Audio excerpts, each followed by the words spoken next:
Hello, spy friends. This is a little bit of a different kind of spy life out there. If you spend any time at all with me over on Twitch during the spy flights, you've probably heard me yammering away a little bit about something that I call the amazing homemade salsa that I like to make.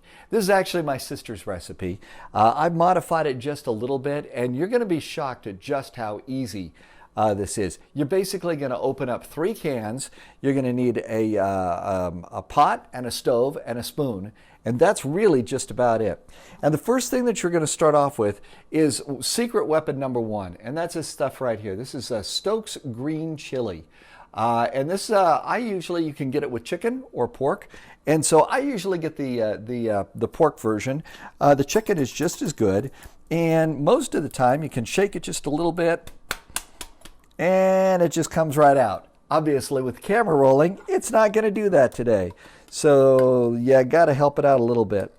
And it usually leaves a little bit in the can. But don't worry about that because we're not going to waste any of that. Next thing you need is just a small can of just Hunt's tomato sauce. Now, this is the smaller can. Oh, how big is this one? And, got to open it up. And I decided to do the opening the cans thing online here for a reason. And I'll show you that in just a second. But now we're going to just go ahead and I'm going to dump this out here too. It's usually a little bit kind of comes out on the top of the can. So let's get out everything that we can. All right. And now this is secret weapon number 3.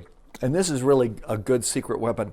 This is something that my family has used for literally decades and generations. My grandmother used Rotel for all of her cooking and stuff like this. But this one is a new one, and I really like it. This is the Mexican style, and this is lime and cilantro. Really good stuff. So there's water in here, but there's also diced tomatoes and some onions and things like that with lime juice and the cilantro. And the way that I'm going to open this stuff up, I'm going to carefully open it up, but I'm not going to go and pull the lid off. So I'm going to leave just a little bit of the lid there, and just so you can see the top. Okay, so you see the top here on this? Yeah, it's just barely open. Now I put my finger kind of on top of this, and I'm going to pour some of the juice in here into the tomato soup can. I don't want to really waste any of this stuff. So again, I'm just going to let this drip out like this. And it keeps dripping and dripping and dripping. It takes a while for a bunch of it to get out, but that's probably about enough. And now, maybe with a smaller spoon, I'm just going to kind of move this around in here. And this kind of helps me get the rest of the tomato sauce out of this can, so I don't leave an awful lot in there. But I'm not going to pour this into the pot yet. I'm going to go and grab my other can of the Stokes Green Chili, and I'm going to dump it in there. And now I'm going to, again, using my little spoon, I'm going to use this to get the rest of the green chili and everything else off the sides. Because this really is good stuff, and I hate to waste any of this on the can. And if you use the little bit of lime juice here, it really just cleans this stuff off nicely. It's not perfectly clean, but you're going to get just a little more out. And then I'll pour it over the top like this. And now we've got all of that little bit of goodness right in there. So that's that part. Next step that I'm going to go and do is I'm going to stir this up just a little bit. Just mix it a little bit closer together. Okay, so there's a little bit of mixing that's gone on. And I'm going to take it on here and I'm going to slowly turn this thing on, and it's going to start to heat up. So we're going to take a quick break. I'm not going to make you watch a commercial. I'm just going to stop it and start it once it heats up and show you phase 2 and phase 3. Welcome back. It's been about 5 minutes later. Move the camera up there, and this has now become a little bit of a boil. Now, you probably noticed I did not dump in the tomatoes and lime juice, the Rotel, yet. That's because the next 2 things are the chili powder. Oh, there's the camera. So this is just basically Spice Islands chili powder. And to do this, and I guess I've just come over time to not want these chunks in there quite yet. So I want to just go ahead and smoothly cover the top like that once with chili powder. Remember, this is Spice Island stuff, and I've kind of found that this stuff is kind of powerful. And so a little bit goes an awful long way. So I'm going to go ahead and stir all of this in. I just guess I feel that it kind of mixes in a lot smoother before I've gone and put in the rotel. Second spice that I'm going to put in here right now. And this one I'm going to be even more careful with. The next spice that's going in here is the cayenne pepper. And let me tell you something, this stuff is just like powdered lava, let's just call it, especially if you use too much. And the thing about this too also is this stuff also gets spicier with time. So 3 days from now, if I just really go to town here with the cayenne pepper, it's going to be even spicier.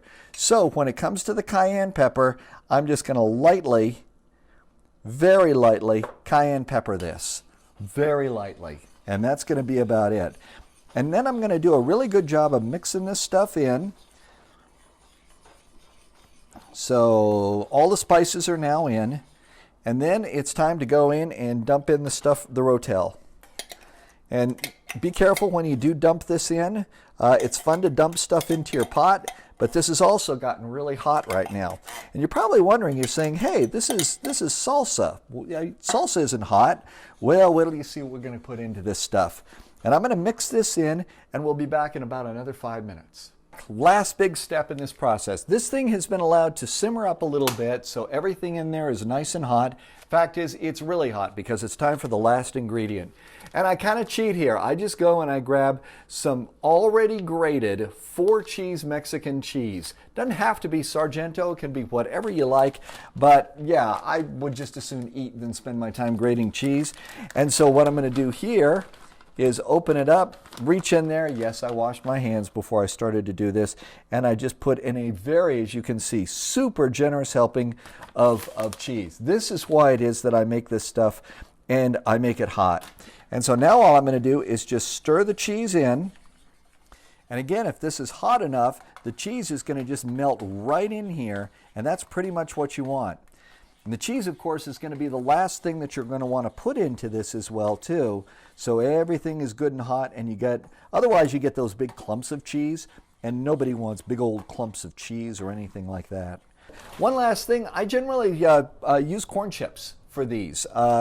Just a nice corn chip is pretty much what everybody really likes. Make sure it stays hot throughout the time that you got friends over.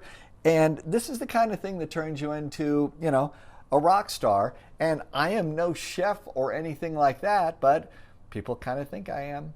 Okay, spies, happy spying. I hope you have a really great week. I'll see you back on the Spy Flight soon.